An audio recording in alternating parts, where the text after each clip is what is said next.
The chamber of the Galactic High Council hummed with the low-frequency vibrations of 100 different languages, each delegate speaking in hushed tones as they took their seats. The circular hall, carved from the living crystal of an ancient comet, shimmered under the light of 1,000 artificial stars embedded in the ceiling. Every species had its place. Every empire, every civilization deemed worthy of shaping the fate of the known universe. Except one. At the far end of the chamber, where the light seemed to dim just slightly, stood an empty chair, unadorned, unclaimed, forged from a dark, unidentifiable alloy that absorbed sound rather than reflected it.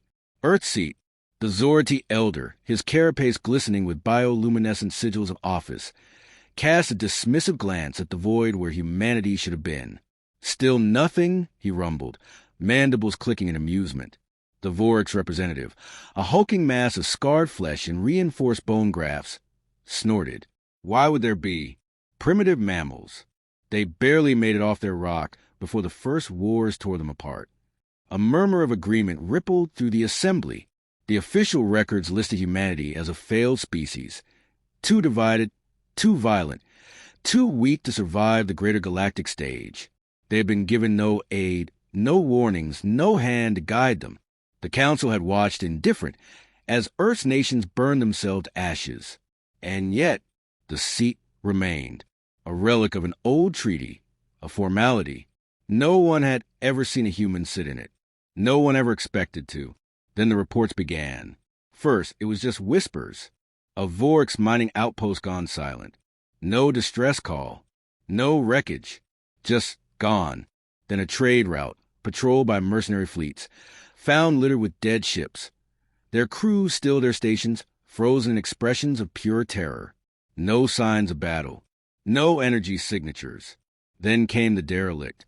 A Vorix dreadnought, one of their prize war beasts, drifted near the corpse of a dead star. Its hull was peeled open like the skin of a fruit, not by weapons, but by something physical. Claw marks, but too precise, too calculated to be beasts. And inside, nothing. No bodies. No signs of struggle. Just a single message, scrawled in Vorix blood across the command deck. Asterisk, they remember. Asterisk, the Council dismissed it, of course. The Vorix had enemies. Perhaps some new rebel faction, some upstart species testing its strength.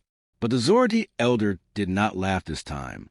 His antennae twitched, his many eyes scanning the empty seat at the far end of the chamber. Has anyone, he asked slowly, checked on Earth? Silence. No one had. Not in centuries. The scout ship sent to the Sol system returned 3 days later, its crew hollow-eyed, their voices trembling. They transmitted their findings before scuttling their own vessel in deep space. The recording played in the council chamber, every delegate straining to comprehend what they were seeing. Earth was not dead. It was waiting. The cities were ruins, yes. The oceans were blackened. The skies choked with storms. But the transmissions, oh, the transmissions, a cacophony of voices, layered over each other, speaking in languages no universal translator could parse. And beneath them, something else, a sound like breathing, like something hunting. The final image was the most damning. A single line of text flickering across the screen in the old human script. Asterisk, you should have answered when we called. Asterisk, the council erupted. Accusations, denials, panic. The Vorix roared for war. The Zordi demanded isolation, a quarantine of the entire sector.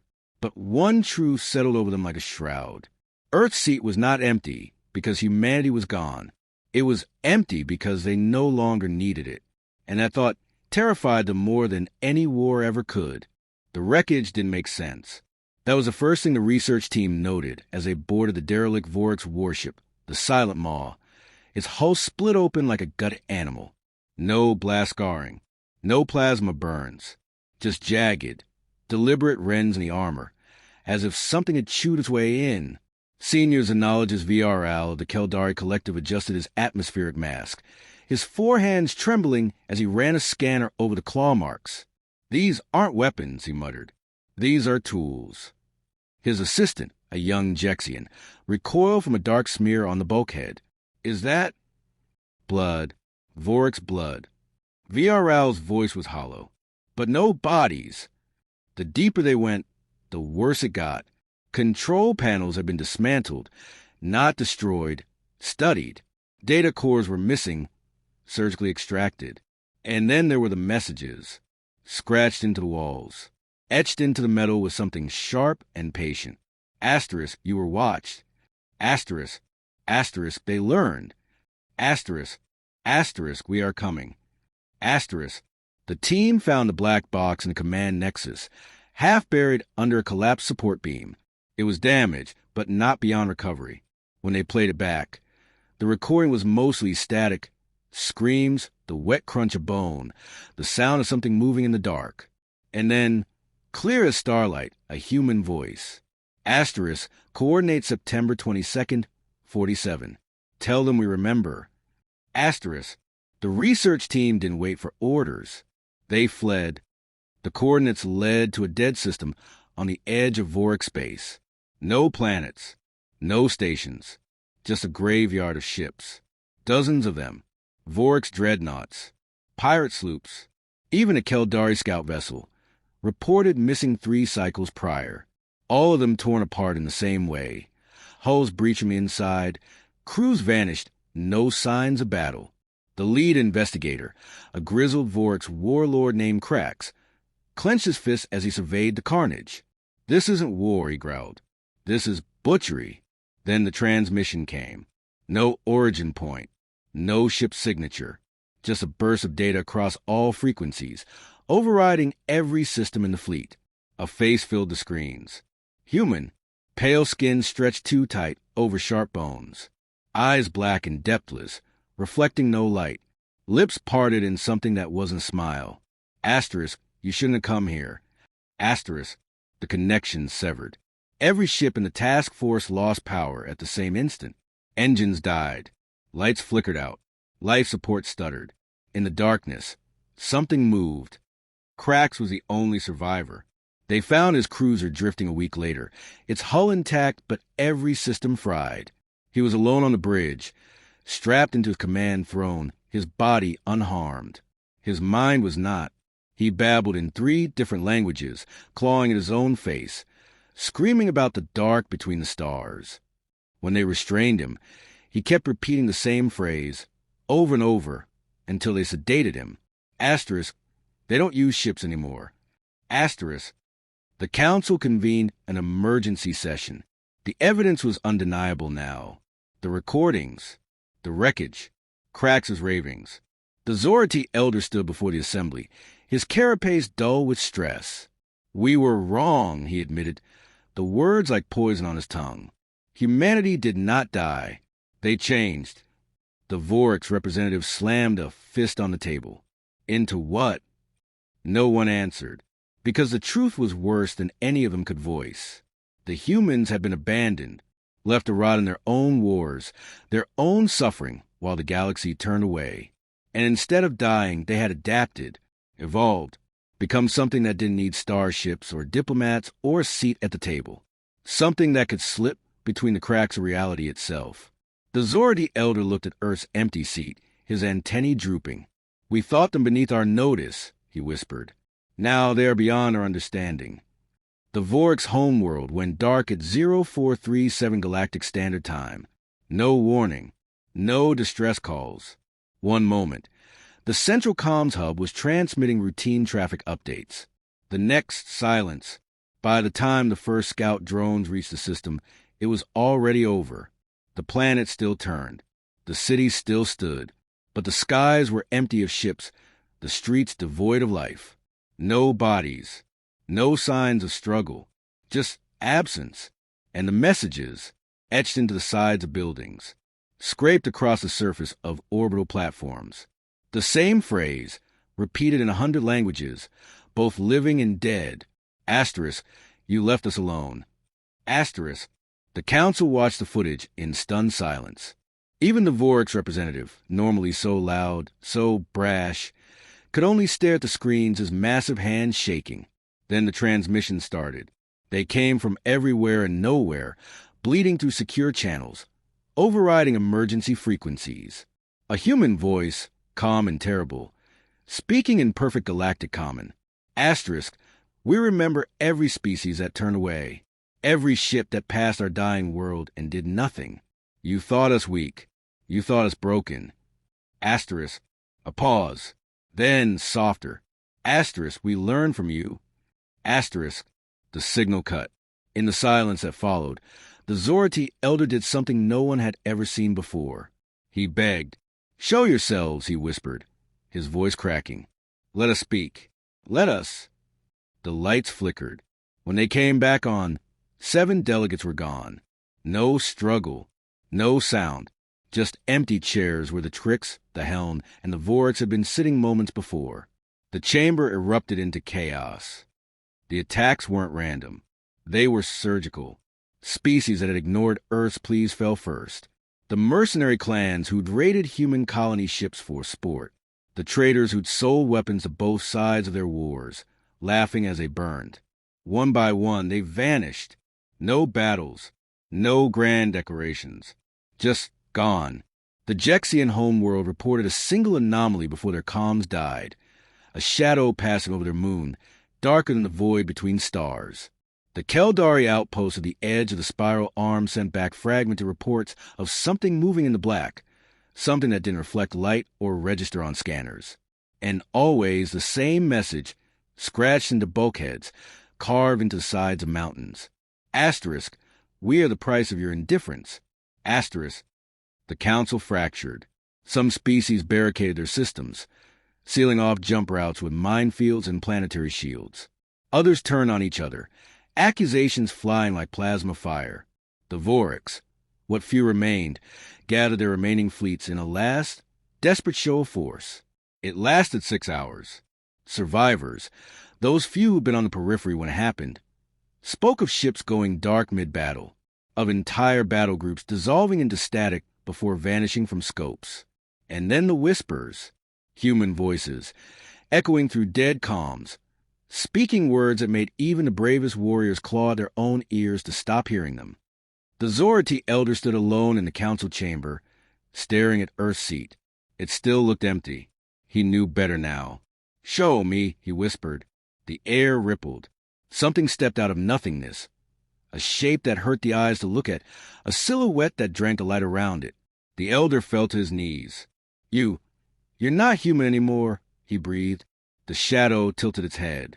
We are what the universe made us, it said. Asterisk, the dark you tried to ignore. The consequence you never believed would come. Asterisk, the elder closed his eyes.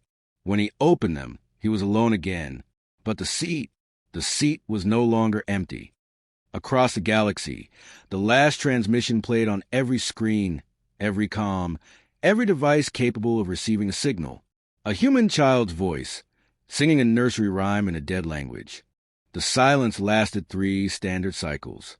No attacks, no transmissions, just the quiet hum of a galaxy, holding its breath.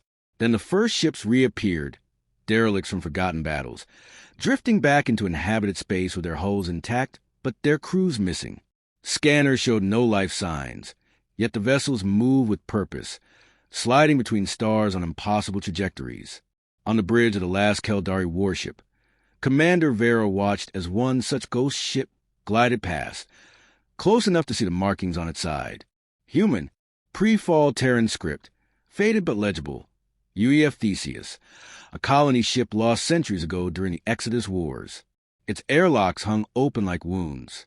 Gods below, whispered her navigator. They're sending them back.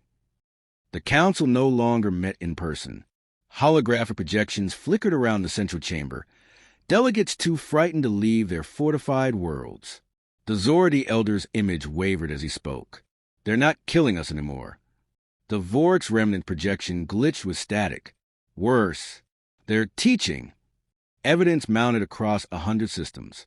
Abandoned human colony worlds now showed signs of recent habitation, not by refugees, but by something that left no heat signatures, no biological traces. Mining operations stripped asteroids bare overnight. Deep space monitoring stations reported gravity anomalies moving against celestial currents. And always the messages: asterisk, watch closely; asterisk, asterisk, learn faster; asterisk, asterisk, this is mercy; asterisk.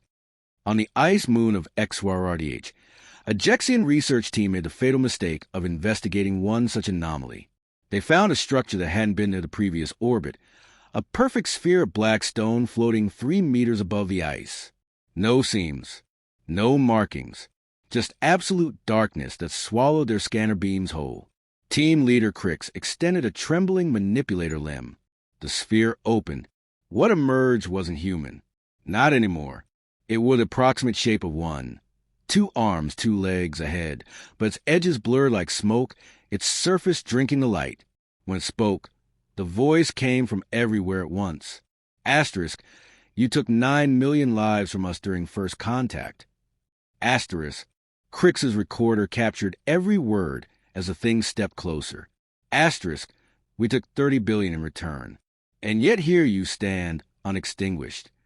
Asterisk, the recording lasted 17 more seconds before terminating in a burst of white noise.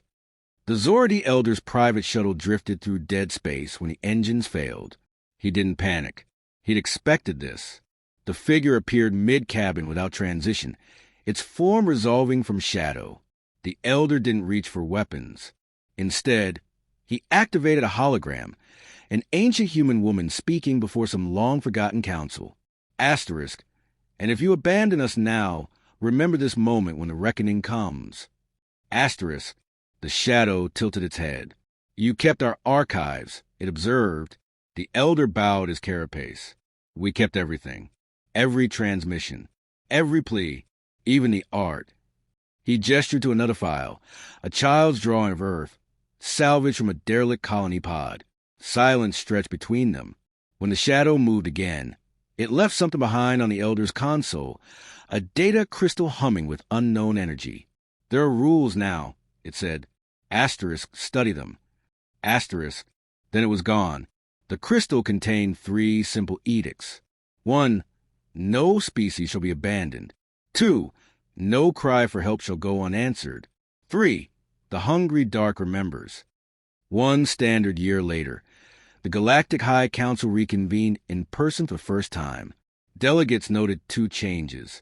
First, the chamber now bore new inscriptions along its walls. Human words carved beside every major language of the galaxy. Never again in 100 tongues. Second, Earth's seat remained visibly empty. But now, when debates grew heated, when old prejudices threatened to surface, delegates found themselves glancing at that dark alloy chair. Sometimes, just sometimes, they'd swear the air above it rippled. The Vort's representative, newly appointed, young enough to remember only the horror stories, once made the mistake of asking why they kept it. The Zordi Elder didn't turn from where he stood gazing at the empty seat. Who said it's unoccupied? A chill ran through the chamber. No one asked again. On the edge of known space, a single human colony ship, long thought lost, reappeared in orbit around a dead star. Its transponder pinged once before going silent. When scouts arrived, they found the ship pristine, its systems intact. The log contained just 1 entry. Dated the day of Earth's fall.